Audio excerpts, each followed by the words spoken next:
greetings and warm regards to all viewers. This program is currently being broadcast live and direct in Iran, Turkey, and across Europe.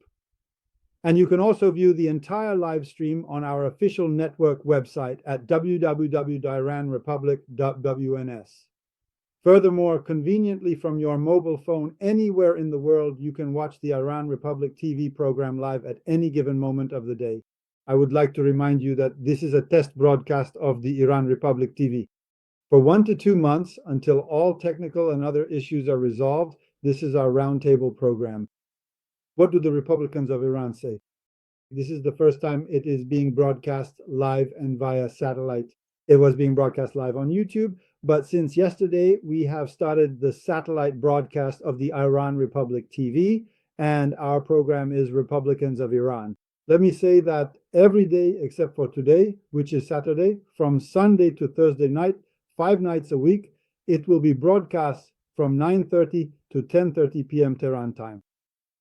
With many greetings to you, our very first guest since we started broadcasting via satellite, Mr. Engineer Hassan Shariat Madari, Republican politician. I am glad that you accepted our invitation. Many greetings and a warm hello to you. I would also like to extend my warmest greetings to you and offer my sincere congratulations to you and all those hard-working individuals involved with the Republic of Iran television.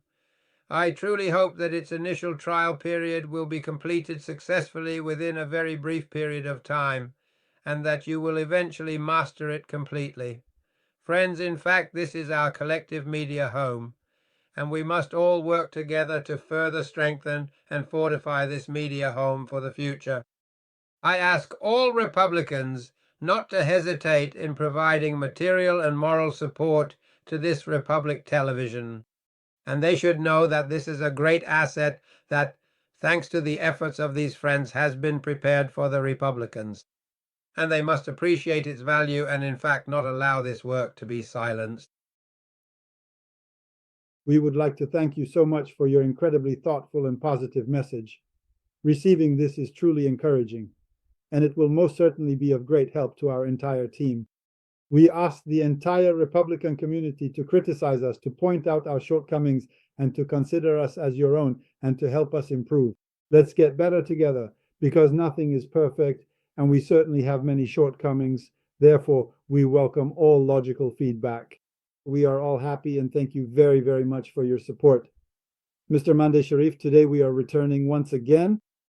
Well, of course, this has been discussed many times, but today we are returning to it live on this television channel, to the issue of the Strait of Hormuz, the tensions between Iran, the US, and Israel. But specifically today, if we can, we will talk about the Strait of Hormuz, Lebanon, and the Islamic government itself, which has undergone some changes. But it still seems that it is not even capable of maintaining a partial ceasefire. But let me not speak for myself.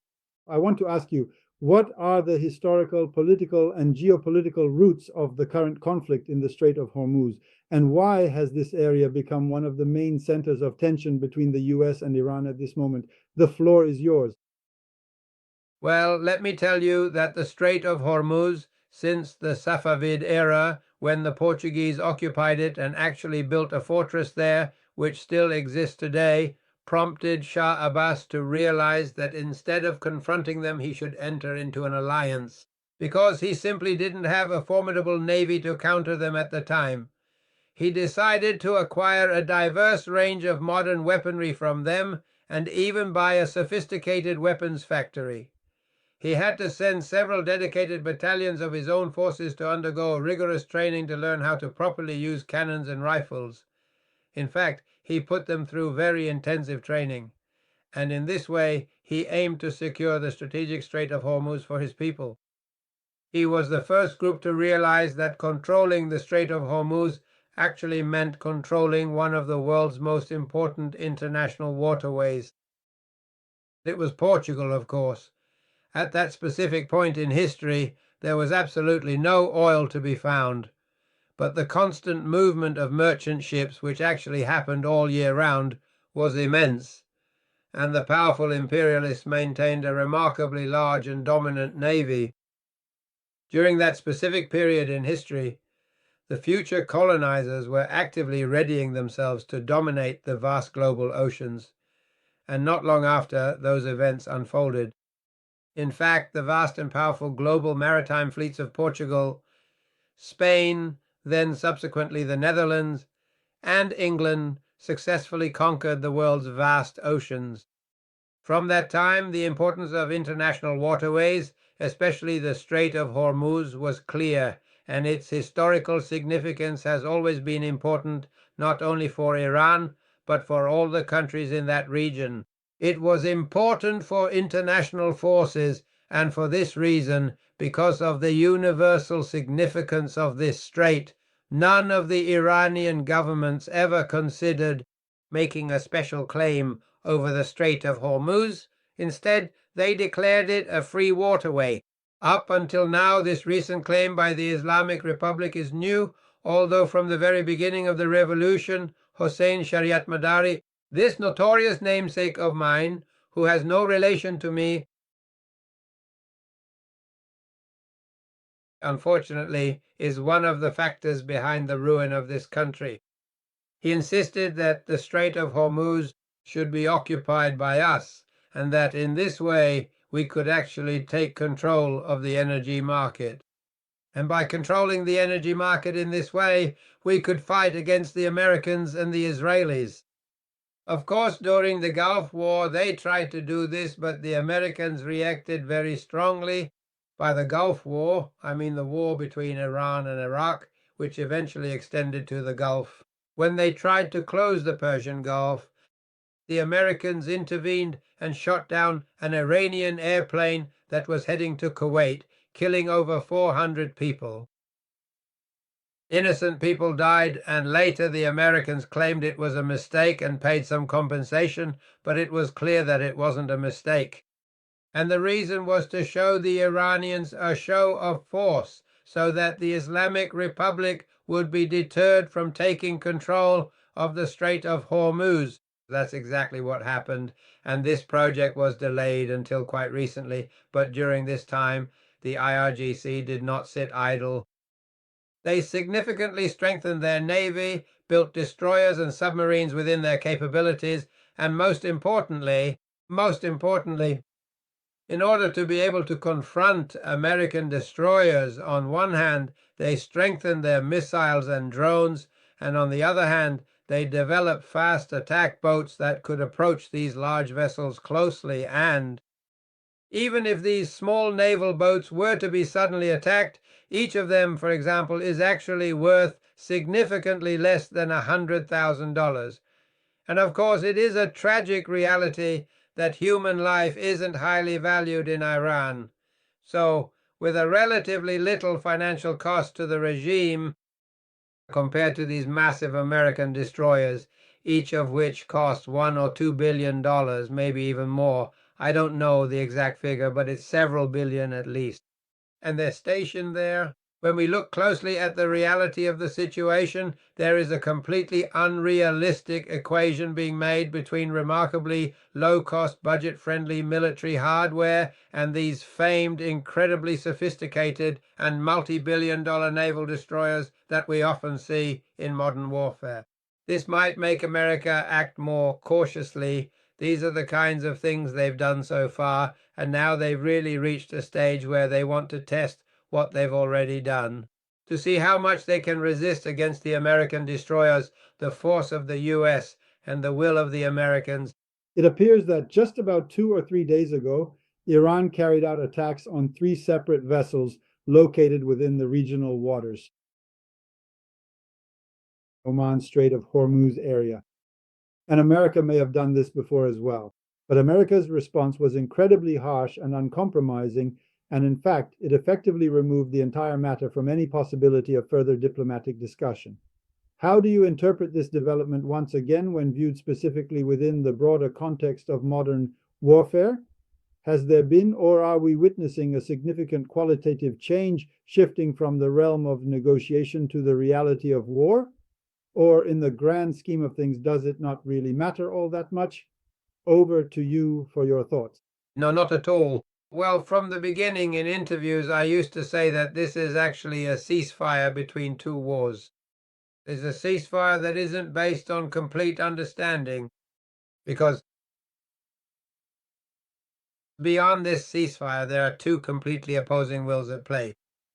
On one side, there is the Islamic Republic of Iran, which sees this as a unique opportunity so that from one side, the war over nuclear energy, missile capability, and has effectively turned these indirect proxy wars, specifically referring to the intense ongoing global conflict regarding the future of nuclear energy production, into a war over energy, fossil energy, and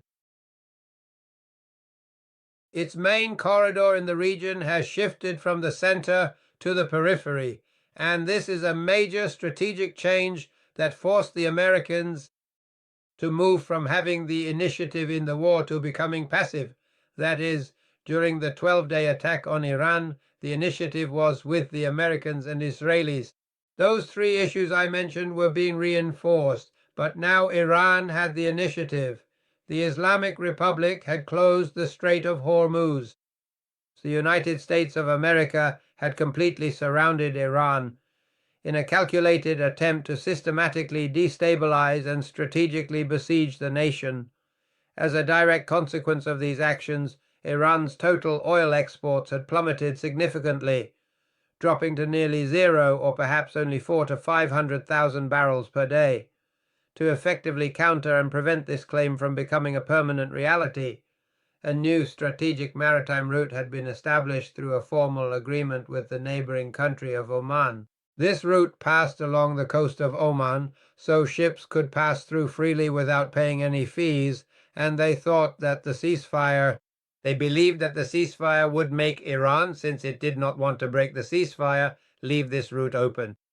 But after several ships passed through, Iran issued a warning. The Islamic Republic warned that these ships must register with the system that Iran had set up, pay the fees, though they said, "We don't want any tolls." One fee is for navigation, providing services and protective escort. Another is for environmental and administrative costs, and these are the ones we will collect. They must transfer the money first and then proceed. On the other hand, there was a huge publicity campaign in Iran claiming that this amount could reach up to several billion per month. When you actually calculate it, at best from the Strait of Hormuz, there are only 3 major ships per day. When you add it all up, for each barrel of oil, Iran's share is just $1. If half of it belongs to Oman, Iran's share would be about $18 billion annually. Not $100 billion, and that's less than 10% of Iran's budget. Therefore, the main issue is not a financial one. It's the misleading propaganda that we want. The main issue is strategic dominance, and that's what they're trying to say. They claim we control 70% of the world's energy and can disrupt it whenever we want and forever. Therefore, neither the Iranian nor the American side can possibly accept this, and not just the Americans. They cannot accept it if the Strait of Hormuz becomes completely insecure for 2 to 3 weeks. Such an unprecedented economic crisis would not only pose a grave and immediate threat to European countries, but it would also significantly impact other major global powers like China, Russia, and Saudi Arabia. All of them will become involved, and therefore an international alliance against Iran will be formed. That is, even if they have disagreements with America and Trump when it comes to guaranteeing energy security, they will unite, similar to the fight against Nazi Germany and Hitler and their allies at that time. In other words, an allied front will be formed. So this is the stage we are at now. They are engaged in a test of strength to see whether the global economy is more resilient or the Iranian domestic economy, and which one will give in first. The global economy is highly vulnerable to shocks, because in the global economy, public welfare is at stake, and democracies care about public welfare. In Iran, Whether people will have oil or not, what they will get out of it, what inflation is, these are the questions. How high is unemployment? None of these things matter. Only the will of the IRGC matters. And as far as we can see now, the will of the IRGC is to push this course to the end and secure major concessions. After those concessions, we will see what new demands will arise. Very much so, too. It seems that the United States has reinstated the sanctions.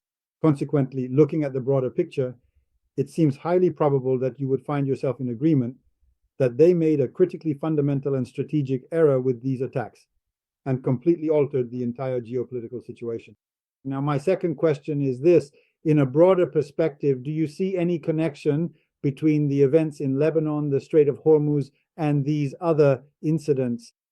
Taking everything into consideration, in this memorandum of understanding, there were two significant blind spots or two specific points where it clearly seemed that Iran had managed to secure a substantial amount of strategic advantage. But on a broader level, if you look at the developments in Lebanon and the Strait of Hormuz, what role do you think the Strait plays right now? Of course, you discussed some of its consequences, but if there's any other point you'd like to add, in the confrontation between Iran and the United States, does it seem to you that there is a shift happening? In other words, over these past 2 or 3 weeks, as you put it, the Islamic Republic has been given a golden tool, which it is using extensively and turning into leverage. I'm just asking very simply, what is your opinion? This shift is indeed happening. Even in Lebanon, it seems that Israel and the United States are now dealing with the Lebanese government. In any case, they are setting aside the Islamic Republic and Hezbollah for now. Please analyze this for me and thank you. It is happening. Look, in Lebanon, in fact, there are both negative and positive policies from Iran, and we will explain America's efforts as well. On one hand, the primary strategic model for Iran has been to focus on creating and developing influential proxy forces that operate well outside its national borders.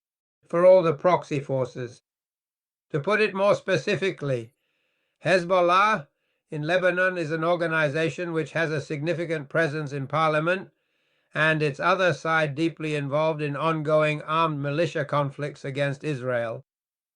Throughout this period, and as I am explaining to you, everything has been entirely designed by the Iranians right from the beginning of the revolution. In fact, even before the revolution had taken place, those involved with the Islamic Republic were already there, and from that time until now, they have created this force, which serves as the model for all their other forces. That is, if they lose this, they will lose the trust of all their other forces as well. Therefore, they want to preserve it at any cost. This is one issue, and it's to the extent that, as they say, even if we get money from the Americans, a large portion of it, as it's been said, the Secretary General of Hezbollah in Lebanon said that 50% of it will be spent on the reconstruction of Lebanon, and that in any reconstruction, Hezbollah will be involved.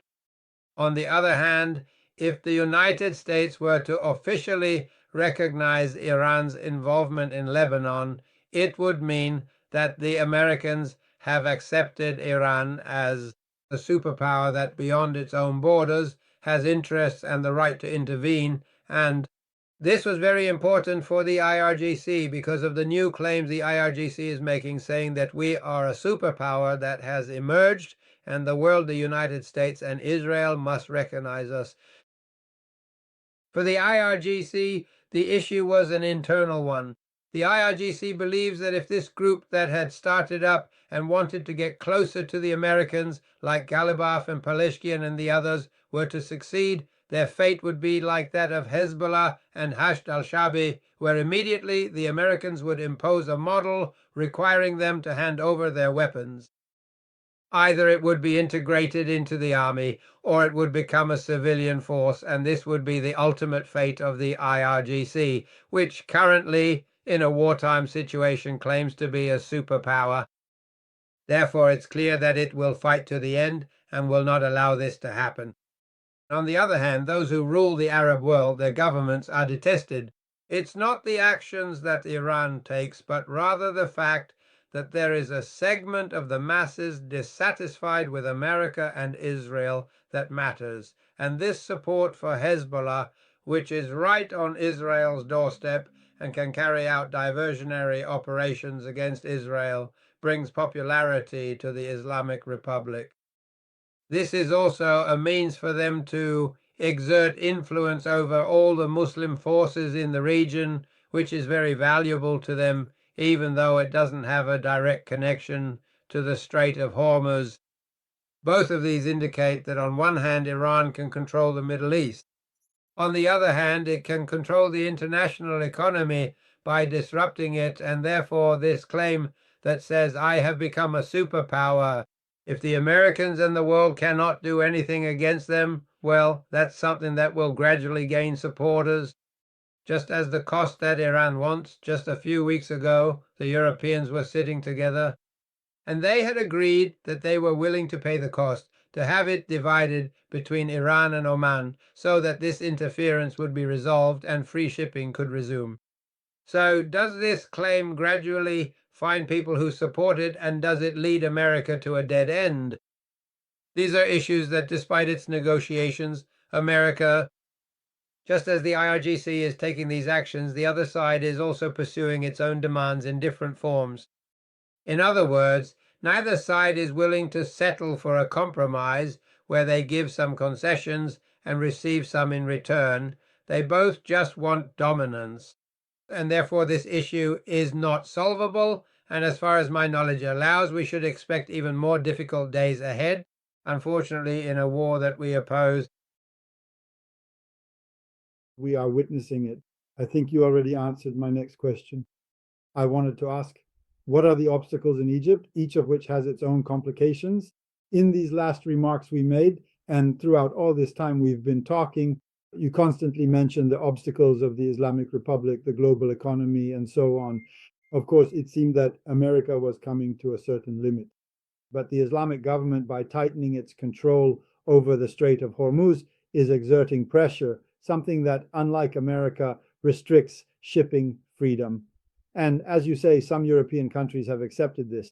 They insist on that position, and it seems, just as you mentioned in your analysis, you said that a global front might form against Iran over this issue? Yes. In my opinion, the Americans, well, they had proposed a comprehensive plan to sit down with the world, as they said, and the world, to convince them that this plan is the right one. Perhaps their intention was to offer some concessions at the last moment. But it was important for them to have a comprehensive plan and to show what they ultimately want. Mr. Trump, from seizing islands to declaring free zones in Iran. Furthermore, those who support the Trump administration suggest that we should arm the Iranian people, provide weapons to the Kurds, and utilize forces that are less expensive for ground intervention. They said that Mr. Trump has stated there are very good people in charge, and we are ready to cooperate with them in every possible way. Every statement you can think of has been made, except for a solid and legal proposal that could be discussed and defended internationally and could actually serve as the basis for this issue. Unfortunately, the Americans did not do this. Now let's return to our own structure and government. We have previously had a discussion together at the Republican Roundtable, but now, since this is the first time we are live again and broadcasting via satellite, I want to hear your opinion about, for example, these two tendencies that exist and the two tendencies that seem to have existed. If I divide it up and you correct me, there is a hardline military security tendency. And there is another group, often technocrats, who prefer more negotiation and are more inclined toward compromise. Is this conflict decisive? Which direction is it heading? How do you assess what has happened to this structure? Now, one must ask, does this current government even possess the necessary administrative capability to actually turn this kind of preliminary memorandum, after so many turbulent ups and downs, into a solid relative agreement? Or is that simply not possible at this stage? Let's first take a moment to carefully analyze the various powerful ruling forces in the Islamic Republic a bit.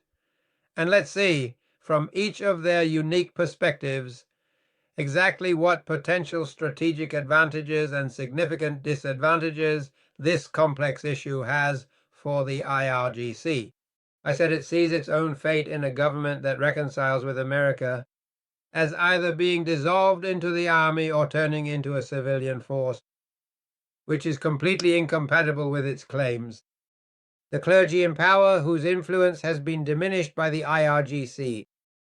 Its remnants, like Khomeini's office, and if I may say so, the people who are around them think that if this system, with its ideology centered on jurisprudence, is transformed into a Shiite nationalist ideology, it will become very restrictive for the clergy.